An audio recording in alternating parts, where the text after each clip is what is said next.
The Work of Art in the Age of Mechanical Reproduction by Walter Benjamin, 1936.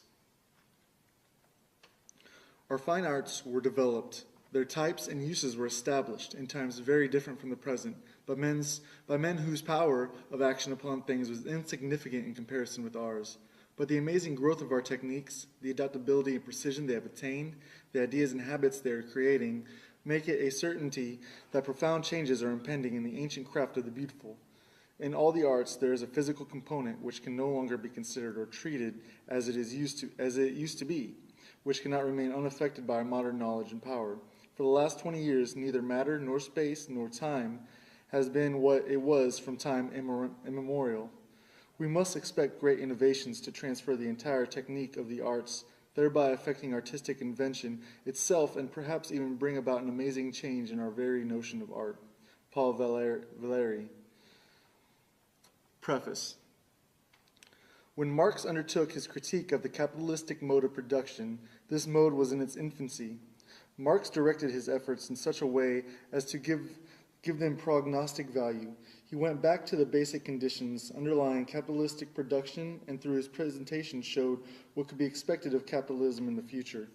The result was that one could expect it not only to exploit the proletariat with increasing intensity, but ultimately to create conditions which would make it possible to abolish capitalism itself.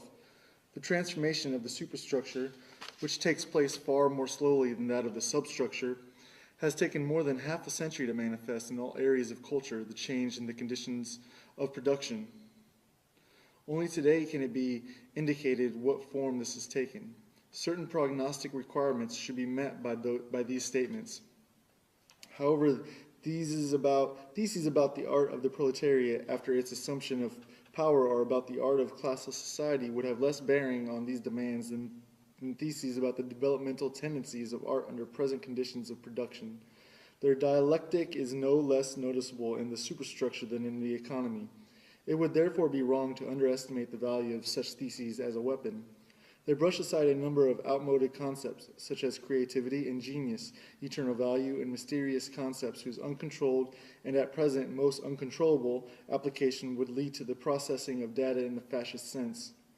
The concepts which are introduced in the theory of art and what follows differs from the most familiar terms in that they are completely useless for the purposes of fascism. They are, on the other hand, useful for the formation of revolutionary demands in the politics of art. 1.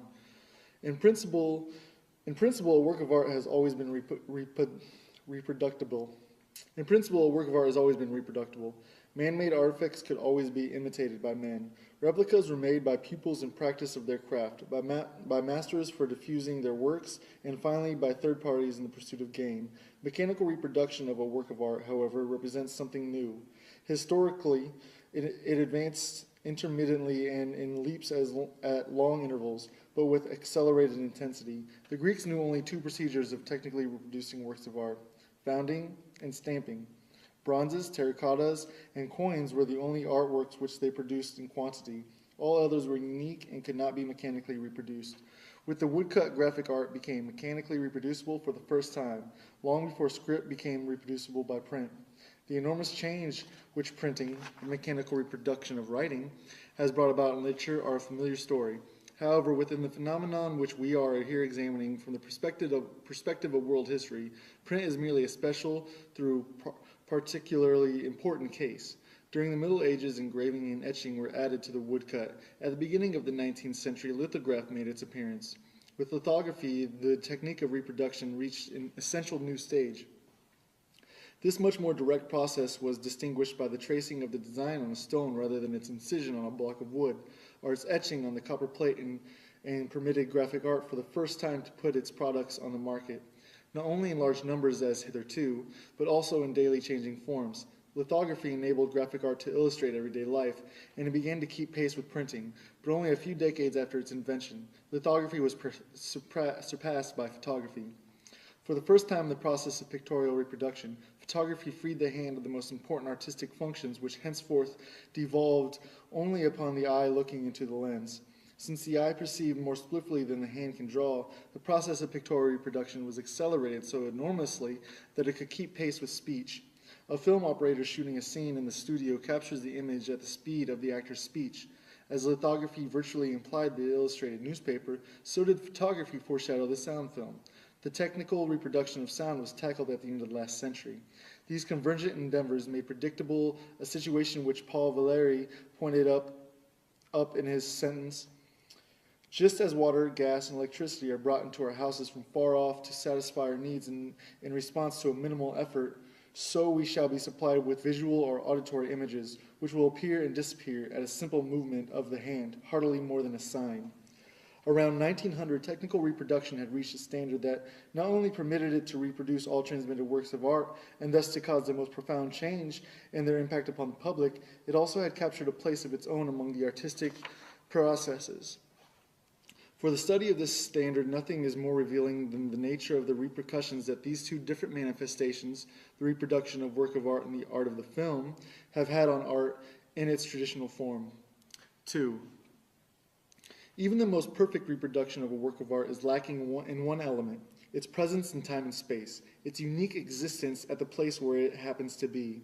This unique existence of the work of art determines the history to which it's subject throughout the time of its existence. This includes the changes which it may have suffered in physical condition over the years, as well as various changes in its ownership.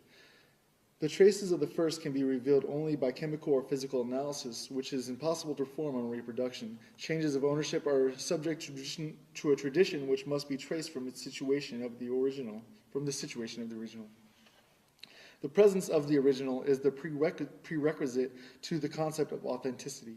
Chemical analysis of the patina of a bronze can help to establish this, as does the proof that a given manuscript of the Middle Ages stems from an archive of the 15th century. The whole sphere of authenticity is outside technical, and of course not only technical, reproducibility. Confronted with its manual reproduction, which is usually branded as a forgery, the original preserved all its authority. Not so vis-a-vis forgery. Confronted with its manual reproduction, which was usually branded as a forgery, the original preserved all its authority. Not so vis-a-vis technical reproduction. The reason was twofold.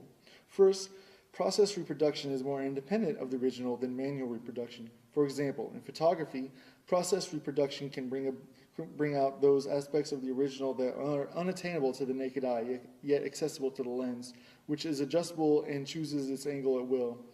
In photographic reproduction, with the aid of certain processes, such as enlargement or slow motion, can capture images which escape natural vision. Secondly, technical reproduction can put the copy of the original into situations which would be out of reach for the original itself. Above all, it enables the original to meet the beholder halfway, be it in the form of photography or a phonograph record.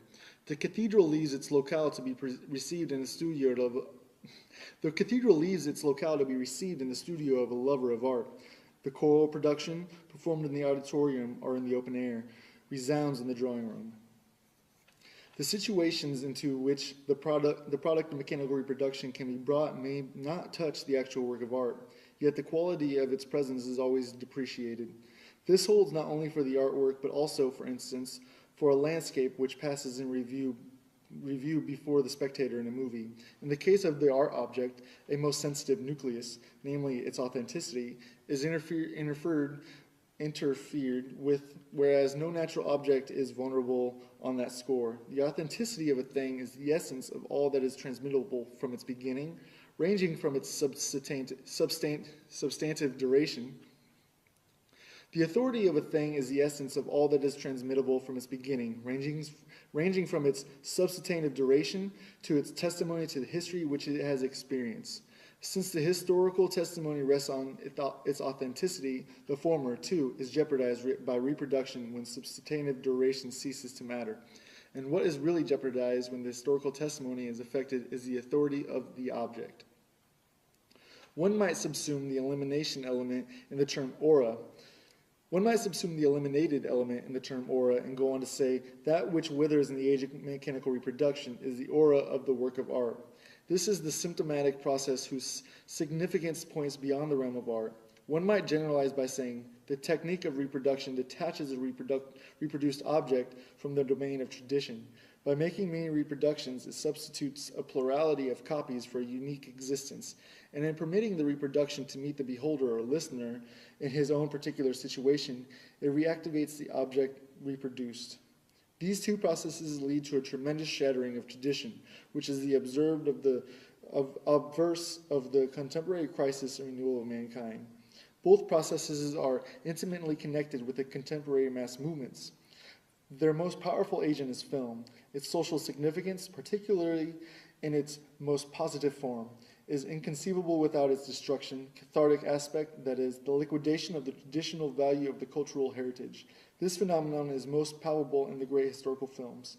It extends to ever new positions. In 1927, Abel Gance exclaimed enthusiastically, "Shakespeare, Rembrandt, Beethoven will make films, all legends, all mythologies, and all myths. All founders of religion and the very religions await their exposed resurrection, and the heroes crowd each other at the gate." Presumably without intending it, he issued an invitation to a far-reaching liquidation.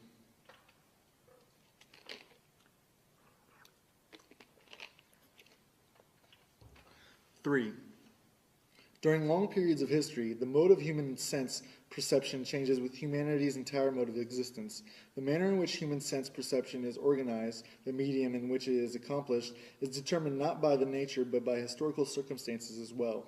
The 5th century, with its great shifts of population, saw the birth of the late Roman art industry and the Vienna Genesis, and there developed not only an art different from that of antiquity, but also a new kind of perception. The scholars of the Viennese schools, Regel and Wyckoff, who resisted the weight of classical tradition under which these latter art forms had been buried, were the first to draw conclusions from them concerning the organization of perception at the time. However far-reaching their insight, these scholars limited themselves to showing the significant formal hallmark which characterized perception in the late Roman times. They did not attempt and, perhaps, saw no way to show the social transformations expressed by these changes of perception. The condition of an analogous insight are more favorable in the present. If changes in the medium of contemporary perception can be comprehended as decay of the aura, it is possible to show its social causes. The concept of aura, which has proposed above the reference to historical objects, may usefully be illustrated with reference to the aura of natural ones. We define the aura of the latter as a unique phenomenon of a distance, however close it may be. If, while resting on a summer afternoon, you follow with your eyes a mountain range on the horizon, or a branch which casts its shadow over you, you experience the aura of those mountains, of that branch. This image makes it easy to comprehend the social basis of the contemporary decay of the aura. It rests on two circumstances, both of which are related to the increasing significance of the masses in contemporary life, namely the desire of contemporary masses to bring things closer, spatially and humanly, which is just as ardent as their bent towards overcoming the uniqueness of every reality by accepting its reproduction. Every day the urge grows stronger to get a hold of an object at very close range by way of its likeness, its reproduction. Unmistakably, reproduction as offered by picture magazines and newsreels differs from the image seen by the unarmed eye. Uniqueness and permanence are as closely linked to the latter as are transistoriness and reproducibility in the former. To pry an object from its shell, to destroy its aura, is the mark of a perception whose sense of the universal equality of things has increased to such a degree that it extracts it even from a unique object by means of reproduction. Thus is manifested in the field of perception what in the theoretical sphere is noticeable in the increasing importance of statistics. The adjustment of reality to the masses and of the masses to reality is a process of unlimited scope as much as thinking as for perception. 4. The uniqueness of a work of art is inseparable from its being embedded in the fabric of tradition. This tradition itself is thoroughly alive and extremely changeable. An ancient statue of Venus, for example, stood in a different traditional context with the Greeks, who made it an object of veneration, than with the clerics of the Middle Ages, who viewed it as an ominous idol. Both of them, however, were equally confronted with this uniqueness, that is, its aura. Originally, the contextual integration of art and tradition found its expression in the cult. We know that the earliest artworks originated in the service of the ritual. first the magical, then the religious kind. It is significant that the existence of the work of art with a reference to its aura is never entirely separate from its ritual function. In other words, the unique value of the authentic work of art has its basis in ritual, the location of its original use value. This ritualistic basis, however remote, is still recognizable as secularized ritual even in the most profane forms of the cult of beauty. The secular cult of beauty, developed during the Renaissance and prevailing for 3 centuries, clearly showed that ritualistic basis in its decline and the first deep crisis which befell it. With the advent of the first truly revolutionary means of reproduction, photography, simultaneously with the rise of socialism, art sensed the approaching crisis which has become evident a century later. At the time, art reacted with the doctrine of art for art's sake, that is, with the theology of art. This gave rise to what might be called the negative theology in the form of the idea of pure art, which not only denied any social function of art, but also any categorizing by subject matter. In poetry, Mallarmé was the first to take this position. An analysis of art in the age of mechanical reproduction must do justice to these relationships, for they lead us to the all-important insight. For the first time in world history, mechanical reproduction emancipates the work of art from its parasitical dependence on ritual. To an ever greater degree, the work of art reproduced becomes a work of art designed for reproducibility. From a photographic negative, for example, one can make any number of prints. To ask for the authentic print makes no sense, but the instant the criterion of authenticity ceases to be applicable to the artistic production, the total function of the art is reversed. Instead of being based on ritual, it begins to be based on another practice, politics. 5. Works of art are received and valued on different planes. 2 polar types stand out, the one with accent on its cult value and the other on the exhibition value of the work. Artistic production begins with ceremonial objects destined to serve in a cult. One may assume that what mattered was their existence, not their being on view. The elk portrayed by the man of the Stone Age on the wall of his cave was an instrument of magic. He did expose it to his fellow man, but in the main it was meant for the spirits. Today the cult value would seem to demand that the work of art remain hidden. Certain statues of gods are accessible only to the priests in the cella. Certain Madonnas remain covered nearly all year round. Certain sculptures on medieval cathedrals are invisible to the spectator on ground level. With the emancipation of the various art practices from ritual go increasing opportunities for the exhibition of their products. It is easier to exhibit a portrait bust that can be sent here and there than to exhibit the statue of a divinity that has its fixed place in the interior of a temple. The same holds for the painting as against the mosaic or fresco that preceded it. And even though the public presentability of a mass originality may have been just as great as that of a symphony, the later originated at the moment when its public presentability promised to surpass that of the mass. With the different methods of technical reproduction of a work of art, its fitness for exhibition increased to such an extent that the quantitative shift between the 2 poles turned into a qualitative transformation of its nature.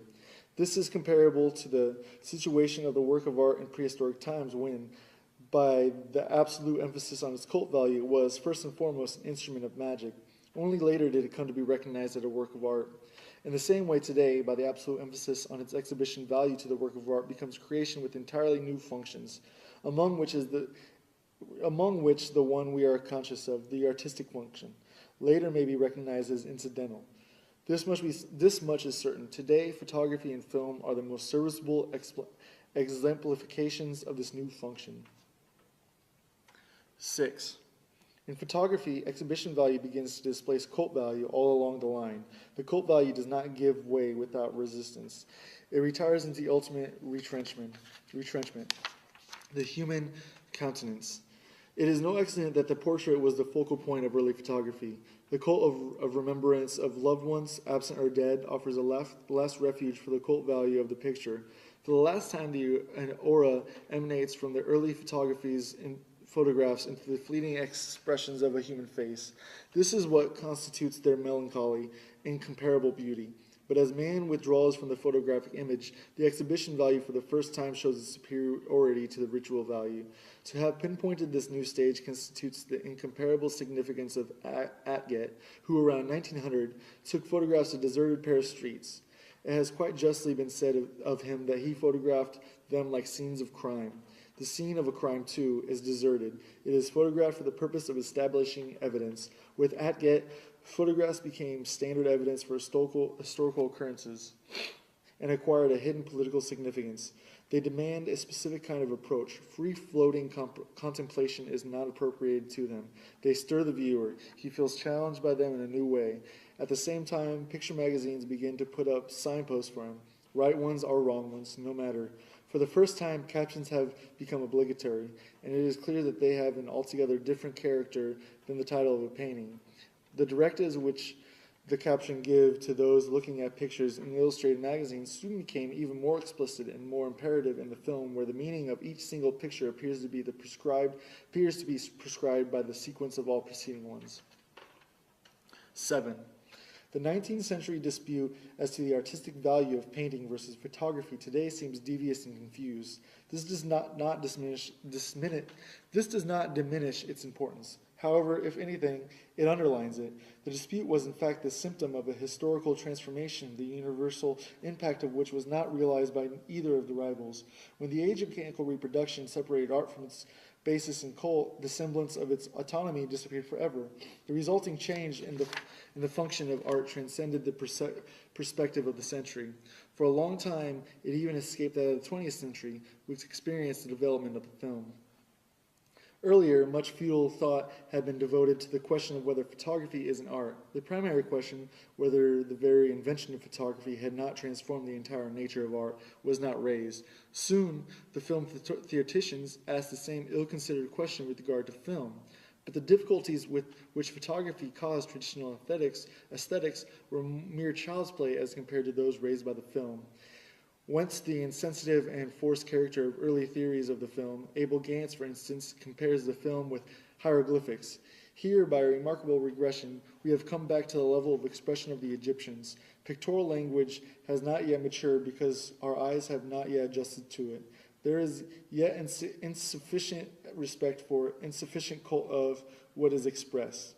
Or, in the words of Sven Mars, what art has been granted to a dream more poetical and more real at the same time. Approached in this fashion, the film might represent an incomparable means of expression.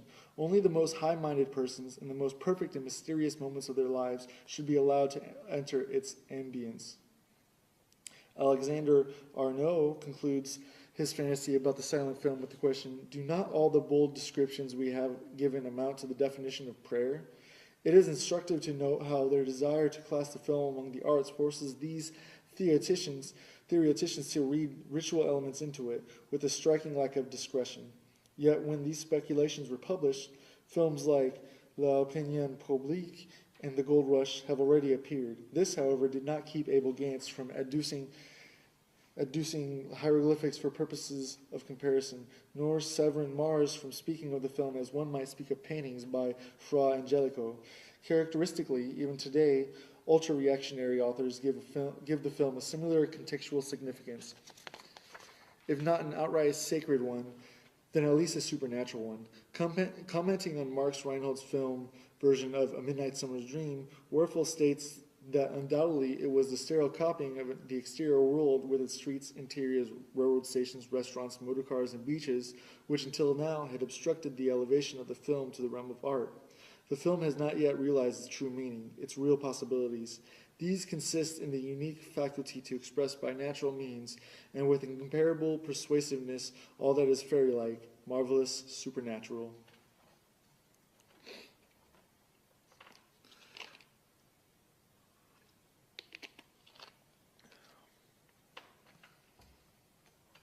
The artistic performance of a stage actor is definitely presented to the public by an actor in person. That of the screen actor, however, is presented by a camera, with a twofold consequence. The camera that presents the performance of the film actor to the public need not respect the performance as an integral whole. Guided by the cameraman, the camera continually changes its position with respect to the performance. The sequence of positional views which the editor composes from the materials supplied him constitutes the complete film. It compromises certain factors of movement which are in reality those of the camera, not to mention special camera angles, close-ups, etc. Hence, the performance of the actor is subjected to a series of optical tests. This is the first consequence of the fact that the actor's performance is presented by the means of a camera. Also, the film actor lacks the opportunity of the stage actor to adjust to the audience during his performance, since he does not present his performance to the audience in person. This permits the audience to take the position of a critic without experiencing any personal contact with the actor. The audience's identification with the actor is really an identification with the camera. Consequently, the audience takes the position of the camera. Its approach is that of testing. This is not the approach to which cult values may be exposed. 9. For the film, what matters primarily is that the actor represents himself to the public before the camera, rather than representing someone else. One of the first to sense the actor's metamorphosis by this form of testing was Pirandello. Though his remarks on the subject in his novel Ceguera were limited to the negative aspects of the question and to the silent film only, this hardly impairs their validity. For in this respect, the sound film did not change anything essential. What matters is that the part is acted not for audience, but for the mechanical contrivance. In the case of the sound film, for two of them, the film actor, wrote Pirandello, feels as if in exile, exiled not only from the stage, but also from himself. With a vague sense of discomfort, he feels inexplicable emptiness. His body loses its corporeality. It evaporates. It is deprived of reality, life, voice, and the noises caused by his moving about in order to be changed into a mute image, flickering an instant on the screen, then vanishing into silence. The projector will play with his shadow before the public, and he himself must be content to play before the camera. This situation might also be characterized as follows. For the first time, and this is the effect of the film, man has to operate with his whole living person, yet foregoing its aura. For aura is tied to his presence. There can be no replica of it. The aura which, on the stage, emanates from Macbeth cannot be separated from the spectator of that of the actor. However, the singularity of the shot in the studio is that the camera is substitute for the public. Consequently, the aura that envelops the actor vanishes, and with it the aura of the figure he portrays. It is not surprising that it should be dramatists such as Pirandello, who, characterizing the film, inadvertently touches on the very crisis in which we see in theater. Any thorough study proves that there is indeed no greater contrast than that of the stage play to a work of art that is completely subject or, like the film, founded in mechanical reproduction. Experts have long recognized that in the film, the greatest effects are almost always obtained by acting as little as possible. In 1932, Rudolf Arnheim saw the latest trend in treating the actor as a stage prop chosen for its characteristic and inserted as at the proper place. With this idea, something else is closely connected. The stage actor identifies himself with the character of his role. The film actor very often is denied this opportunity. His creation is by no means all of a piece. It is composed of many separate performances. Besides certain fortuitous considerations such as cost of studio, availability of fellow players, decor, etc., there are elementary necessities of equipment that split the actor's work into a series of manageable episodes. In particular, lighting and its installation require the presentation of an event that, on the screen, unfolds as a rapid and unified scene. In the sequence of separate shootings, which may take hours in the studio, not to mention more obvious montage. Thus, a jump from the window can be shot in the studio as a jump from the scaffolding, and the ensuing flight, if need be, can be shot weeks later when outdoor scenes are taken. Four more paradoxical cases can easily be construed. Let's assume that an actor is supposed to be startled by a knock at the door. If his reaction is not satisfactory, the director can resort to an expedient. When the actor happens to be at the studio again, he has a shot fired behind him without his being forewarned of it. The frightened reaction can be shot now and be cut into the screen version. Nothing more strikingly shows that art has left the realm of the beautiful semblance, which so far had been taken to be the only sphere where art could thrive. 10. The feeling of strangeness that overcomes the actor before the camera, as Pirandello describes it, is basically of the same kind as the estrangement felt before one's own image in the mirror. But now the reflected image has become separable, transmutable, and where is it transported? Before the public. Never for a moment does the screen actor cease to be conscious of this fact. While facing the camera, he knows that ultimately he will face the public, the consumers who constitute the market. This market, where he offers not only his labor but also his whole self, his heart and soul, is beyond his reach. During the shooting, he has as little contact with any article made in the factory. This may contribute to the oppression, that new anxiety which, according to Pirandello, grips the actor before the camera. The film responds to the shriveling of the aura with an artificial buildup of the personality outside the studio. The cult of the movie star, fostered by the money of the film industry, preserves not the unique aura of the person, but the spell of the personality, the phony spell of a commodity. So long as the movie maker's capital sets the fashion, as a rule, no other revolutionary merit can be accredited to today's film than the promotion of a revolutionary criticism of traditional concepts of art. We do not deny that in some cases today's films can also promote revolutionary criticism of social conditions, even of the distribution of property. However, our present study is no more significantly concerned with this than is the film production of Western Europe. It is inherent in the technique of the film as well as that of sports that everybody who witnesses its accomplishments is somewhat of an expert. This is obvious to anyone listening to a group of newspaper boys leaning on their bicycles and discussing the outcome of a bicycle race. It is not for nothing that newspaper publishers arrange races for the delivery boys. These arouse great interest among the participants, for the victor has an opportunity to rise from delivery boy to professional racer. Similarly, the newsreel offers everyone the opportunity to rise from passerby to movie extra. In this way, any man might even find himself part of a work of art, as witness Vertov's 3 songs about Lenin or Aveen's Voronezh. Any man today can lay claim to being filmed. This claim can best be elucidated by a comparative look at the historical situation of contemporary literature. For centuries, a small number of writers were confronted by many thousands of readers. This changed toward the end of the last century. With the increase of extensions of the press, which kept placing new political, religious, scientific, professional, and local organs before the readers, and increasing numbers of readers became writers, at first occasional ones. It began with the daily press opening to its readers space for letters to the editor, and today there is hardly a gainful employed European who could not, in principle, find an opportunity to publish somewhere or other comments on his work, grievances, documentary reports, or that sort of thing. Thus, the distinction between author and public is about to lose its basic character. The difference between merely functional, it may vary from case to case. At any moment, the reader is ready to turn into a writer.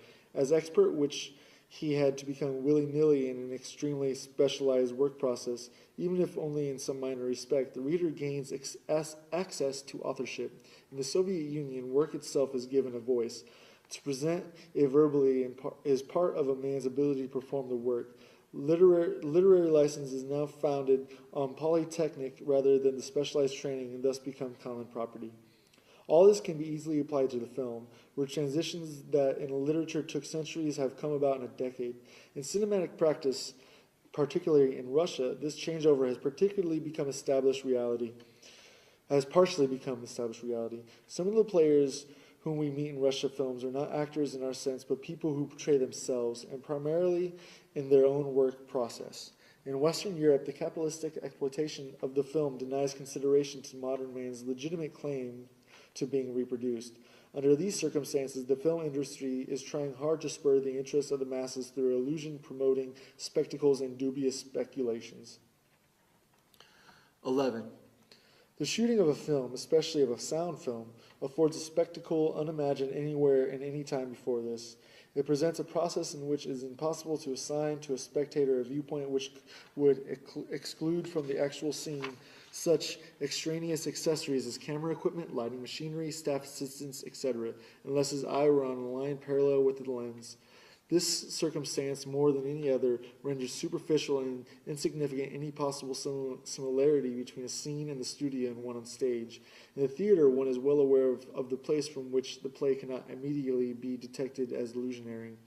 There is no such place for the movie scene that is being shot. Its illusionary nature is that of a second degree, the result of cutting.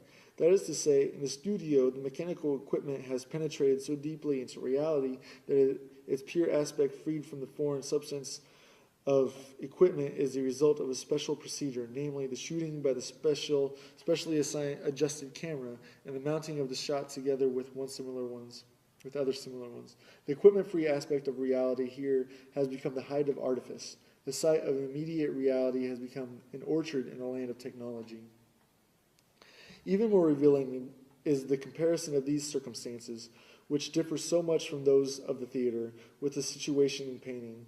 Here the question is, how does the cameraman compare to the painter? To answer this, we must take recourse to analogy with a surgical operation. The surgeon represents the polar opposite of the magician. The magician heals a sick person by the laying on of hands. The surgeon cuts into the painter's body. The magician maintains a natural distance between the patient and himself, though he reduces it very slightly by the laying on of hands. He greatly increases it by virtue of his authority. The surgeon does exactly the reverse. He greatly diminishes the distance between himself and the patient by penetrating into the patient's body and increases it but little by the caution with which his hand moves among the organs. In short, in contrast to the magician, who is still hidden in the medical practitioner, the surgeon, at the decisive moment, abstains from facing the patient man to man. Rather, it is through the operation that he penetrates into him. Magician and surgeon compare to painter and cameraman. The painter maintains in his work a natural distance from reality. The cameraman penetrates deeply into its web. There is tremendous difference between the pictures they obtain. That of the painter is a total one. That of the cameraman consists of multiple fragments which are assembled under a new law. Thus, for contemporary man, the representation of reality by the film is incomparably more significant than that of the painter, since it offers, precisely because of the thoroughgoing permeation of reality with mechanical equipment, an aspect of reality which is free of all equipment, and that is what one is entitled to ask from a work of art. 12. Mechanical reproduction of art changes the reaction of the masses towards art. The reactionary attitude towards a Picasso painting changes into the progressive reaction towards a Chaplin movie. The progressive reaction is characterized by the direct, immediate fusion of visual and emotional enjoyment with the orientation of the expert. Such fusion is of great social significance. The greater the decrease in the social significance of an art form, the sharper the distinction between criticism and enjoyment by the public. The conventional is uncritically enjoyed, and the truly new is criticized with aversion. With regard to the screen, the critical and the receptive attitudes of the public coincide. The decisive reason for this is that individual reactions are predetermined by the mass audience response they are about to produce, and this is nowhere more profound than in the film. The moment these responses become manifest, they control each other. Again, the comparison with painting is fruitful. A painting has always had an excellent chance to be viewed by one person or by a few. This simultaneous contemplation of paintings by a large public, such as developed in the 19th century, is an early symptom of the crisis of painting, a crisis which was by no means occasioned by exclusively by photography, but rather in a relatively independent manner by the appeal of artworks to the masses. Painting simply is in no position to present an object for simultaneous collective experience, as it was possible for architecture at all times, for the epic poem in the past, and for the movie today. Although this circumstance in itself should not lead one to conclusions about the social role of painting, it does constitute a serious threat as soon as painting, under special conditions and, as it were, against its nature, is confronted directly by the masses. In the churches and monasteries of the Middle Ages, and at the princely courts up to the end of the 18th century, a collective reception of painting did not occur simultaneously, but by graduated and hierarchized mediation.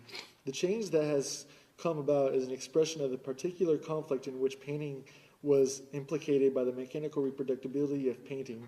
Although paintings began to be publicly exhibited in galleries and salons, there was no way for the masses to organize and control themselves in their reception. Thus, the same public which responds in a progressive manner towards a grotesque film is bound to respond in a reactionary manner to the surreal. 13. The characteristic of the film lie not only in the manner in which man presents himself to mechanical equipment, but also in the manner in which, by means of his apparatus, man can represent his environment. A glance at occupational psychology illustrates the testing capacity of the equipment. Psychoanalysis illustrates it in a different perspective. The film has enriched our film of perception with methods which can be illustrated by those of Freudian theory. 50 years ago, a slip of the tongue passed more or less unnoticed. Only exceptionally may such a slip have revealed dimensions of depth in a conversation which had seemed to be taking its course on the surface. Since the psychopathology of everyday life, things have changed. This book isolated and made analyzable things which had heretofore floated along unnoticed in the broad stream of perception. For the entire spectrum of optical and now also acoustical perception, the film has brought about a singular deepening of a perception. It is only an obverse of this fact that behavior items shown in a movie can be analyzed much more precisely and from more points of view than those presented on paintings or on the stage. As compared with painting, film behavior lends itself more readily to analysis because of its incomparably more precise statement of the situation. In comparison with the stage scene, the film behavior item lends itself more readily to analysis because it can be isolated more easily.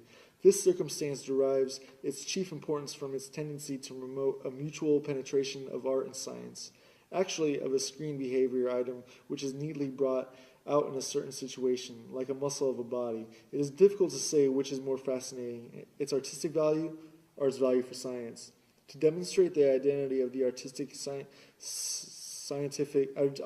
scientific uses of photography, which heretofore usually were separated, will be one of the revolutionary functions of the film. By close-ups of the things around us, by focusing on hidden details of familiar objects, by exploring commonplace milieus under the ingenious guidance of the camera, the film, on the one hand, extends our comprehension of the necessity which rule our lives. On the other hand, it manages to assure us of an immense and unexpected field of action. Our taverns and our metropolitan streets, our offices and furnished rooms, our railroad stations and our factories appear to have us locked up hopelessly. Then came the film and burst this prison world asunder by the dynamite of the 10th of a second, so that now, in the midst of its far-flung ruins and debris, we calmly and adventurously go traveling. With the close-up, space expands. With slow motion, movement is extended. The enlargement of a snapshot does not simply render more precise what in any case was visible, though unclear. It reveals entirely new structural formations of the subject. So too, slow motion not only presents familiarity qualities of movement, but reveals in them entirely unknown ones, which, far from looking like retarded rapid movements, given the effects of singularity gliding, floating supernatural motions. Evidently, a different nature opens itself to the camera that opens to the naked eye, if only because an unconsciously penetrated space is substituted for a space consciously explored by man. Even if one has a general knowledge of the way people walk, one knows nothing of a person's posture during the fractional second of a stride. The act of reaching for a lighter or a spoon is familiar routine, yet we hardly know what really goes on between hand and metal, not to mention how this fluctuates with our mood. Here the camera intervenes with the resources of its lowering and liftings, its interpretations and isolations, its extensions and accelerations, its enlargements and reductions. The camera introduces us to unconscious objects as does psychoanalysts to unconscious impulses. 14. One of the foremost tasks of art has always been the creation of a demand which could be fully satisfied only later. The history of every art form shows critical epochs in which a certain art form aspires to effects which could be fully obtained only with a changed technical standard, that is to say, a new art form. The extravagancies and crudities of art which thus appear, particularly in the so-called decadent epochs, actually arise from the nucleus of its rich historical energies. In recent years, such barbarisms were abundant in Dadaism. It is only now that its impulses become discernible. Dadaism attempted to create by pictorial and literary means the effects which the public today seeks in the film. Every fundamentally new, pioneering creation of demand will carry beyond its goal. Dadaism did so to the extent that it sacrificed the market value which are so characteristic of the film in favor of higher ambitions, though of course it was not conscious of such intentions as here described. The Dadaists attach much less importance to the sales value of their work than to its uselessness for contemplative immersion. The studied degradation of their material was not the least of their means to achieve this uselessness. Their poems are word salad, containing obscenities and every imaginable waste product of language. The same is true of their paintings, on which they mount buttons and tickets. What they intended and achieved was a relentless destruction of the aura of their creations, which they branded as reproductions with the very means of production. Before a painting of Arps or a poem by August Stram, it is impossible to take time for contemplation and evaluation as one would before a canvas of Darien or a poem by Rilke. In the decline of middle-class society, contemplation became a school for asocial behavior. It was countered by distraction as a variant of social conduct. Dadaistic activities actually assured a rather vehement distraction by making works of art the center of scandal. One requirement was foremost, to outrage the public. From an alluring appearance or persuasive structure of sound, the work of art of the Dadaists became an instrument of ballistics. It hit the spectator like a bullet, happened to him, thus acquiring a tactile quality. It promoted a demand for the film, the distracting element of which is also primarily tactile, being based on changes of place and focus which periodically assail the spectator. Let us compare the screen on which a film unfolds with the canvas of the painting. The painting invites the spectator to contemplation. Before it, the spectator can abandon himself to his associations. Before the movie frame, he cannot do so. No sooner has his eye grasped the scene than it has already changed. It cannot be arrested. Duhamel, who detested the film and knows nothing of its significance, though sometimes of its structure, notes this circumstance as follows. I can no longer think what I want to think. My thoughts have been replaced by moving images. The spectator's process of association in view of these images is indeed interrupted by their constant sudden change. This constitutes the shocked effect of the film, which, like all shocks, should be cushioned by heightened presence of mind. By means of its technical structure, the film has taken the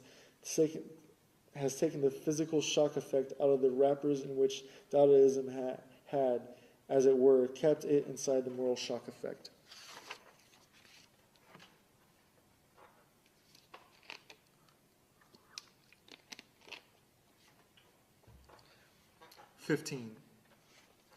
The mass is a matrix from which all traditional behavior toward works of art issues today in a new form.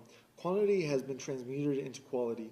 The greatly increased mass of participants has produced a change in the mode of participation. The fact that the new mode of participation first appeared in a disputable form must not confuse the spectator, yet some people have launched spirited attacks against precisely this superficial aspect. Among these, Duhamel has expressed himself in the most radical manner. What he objects to most is the kind of participation which the movie elicits from the masses.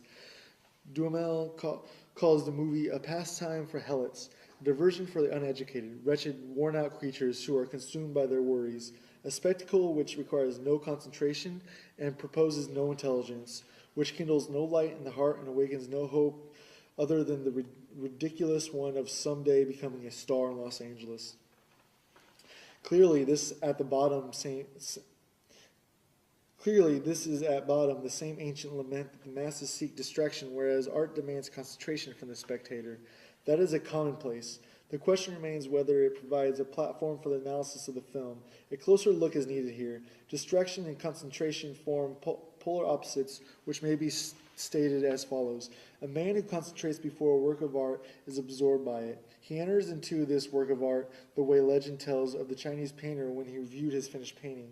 In contrast, the distracted mass absorbs the work of art. This is most obvious in regard to buildings. Architecture has always represented the prototype of a work of art the reception of which is consummated by a collectivity in a state of distraction. The laws of its reception are most instructive. Buildings have been man's companions since primeval times. Many art forms have developed in Paris. Tragedy begins with the Greeks, is extinguished with them, and after centuries its rules are revived. The epic poem, which had its origin in the youth of nations, expires in Europe at the end of the Renaissance. Panel painting is a creation of the Middle Ages, and nothing guarantees its uninterrupted existence. But the human need for shelter is lasting. Architecture has never been idle. Its history is more ancient than that of any other art, and its claim to be a living force has significance in every aspect to comprehend the relationship of the masses to art. Buildings are appropriated in a twofold manner, by use and by perception, or rather by touch and sight. Such appropriation cannot be understood in terms of the intensive concentration of a tourist before a famous building. On the tactile side, there is no counterpart to contemplation on the optical side. Tactile appropriation is accomplished not so by attention as by habit. As regards architecture, habit determines to a large extent even optical reception. The latter, too, occurs much less through ramped attention than by noticing the object in incidental fashion. This mode of appropriation, developed with reference to architecture in certain circumstances, acquires canonical value. For the tasks which face the human apparatus of perception at the turning points of history cannot be solved by optical means, that is, by contemplation alone. They are mastered gradually by habit, under the guidance of the tactile appropriation. The distracted person, too, can form habits. More, the ability to master certain tasks in a state of distraction proves that their solution has become a matter of habit. Distraction as provided by art presents a covert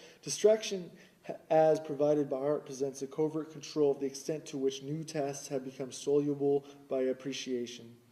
Since, moreover, individuals are tempted to avoid such tasks, art will tackle the most difficult and most important ones where it is able to mobilize the masses.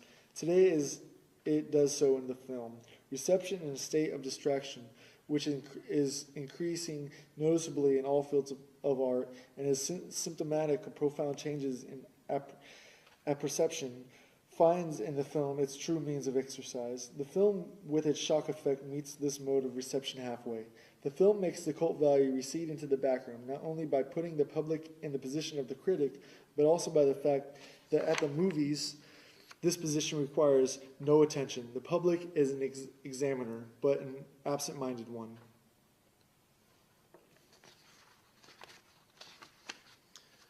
Epilogue. The growing proletarialization of modern man and the increased formation of masses are two aspects of the same process. Fascism attempts to organize the newly created proletarian masses without affecting the property structures which the masses strive to eliminate. Fascism sees its salvation in giving these masses not their right, but instead a chance to express themselves. The masses have a right to change property relations. Fascism seeks to give them an expression while preserving property. The logical result of fascism is the introduction of aesthetics into political life. The violation of the masses, whom fascism, with its Führer cult, forces to their knees, has its counterpart in the violation of the apparatus which it presses into the production of ritual values. All efforts to render political aesthetics culminate in one thing: war. War and war only can set a goal for mass movements on the largest scale while respecting the traditional property systems. This is the political formula for the situation. The technological formula may be stated as follows. Only war makes it possible to mobilize all of today's technical resources while maintaining the property system. It goes without saying that the fascist hypothesis of war does not employ such arguments. Still, Marinetti says in his manifesto on the Ethiopian colonial war, for 27 years we futurists have rebelled against the branding of war as anti-aesthetic. Accordingly, we state, war is beautiful because it establishes man's dominion of the subjugated machinery by means of gas masks, terrifying megaphones, flamethrowers, and small tanks. War is beautiful because it initiates the dreamt of metalizations of the human body. War is beautiful because it enriches a flowering meadow with the fiery orchids of machine guns. War is beautiful because it combines the gunfire, the cannonades, the ceasefire, the sense, and the stench of putrefaction in the symphony. War is beautiful because it creates new architecture like that of the big tanks, the geometrical formation flights, the smoke spirals from burning villages, and many others. Poets and artists of futurism, remember these principles of the aesthetic of war so that your struggle for a new literature and a new graphic art may be illuminated by them. This manifesto has a virtue of clarity. Its formulations deserve to be accepted by dialecticians. To the latter, the aesthetics of today's war appears as follows. If the natural utilization of productive forces is impeded by the property system, the increase in technical devices and speed and in the sources of energy will press for an unnatural utilization, and this is found in war. The destructiveness of war furnishes proof that society has not been mature enough to incorporate technology as its organ, that technology has not been sufficiently developed to cope with the elemental forces of society. The horrible features of imperialistic warfare are attributable to the discrepancies between the tremendous means of production and their inadequate utilization in the process of production. In other words, to unemployment and the lack of markets. Imperialistic war is a rebellion of technology which collects in the form of human material the claim to which society has denied its natural material. Instead of draining rivers, society directs a human stream into a bed of trenches. Instead of dropping seeds from airplanes, it drops incendiary bombs over cities. And through gas warfare, the aura is abolished in a new way. Fa ars pere mundus, says fascism, and as Marinetti admits, expects war to supply the artistic gratification of a sense perception that has been changed by technology. This is evidently the consummate of l'art pour l'art. Mankind, which in Homer's time was an object of contemplation for the Olympian gods, now is one for itself. Its self-alienation has reached such a degree that it can experience its own destruction as an aesthetic pleasure of the first order. This is the situation of politics, which fascism is rendering aesthetic. Communism responds by politicizing art. The end.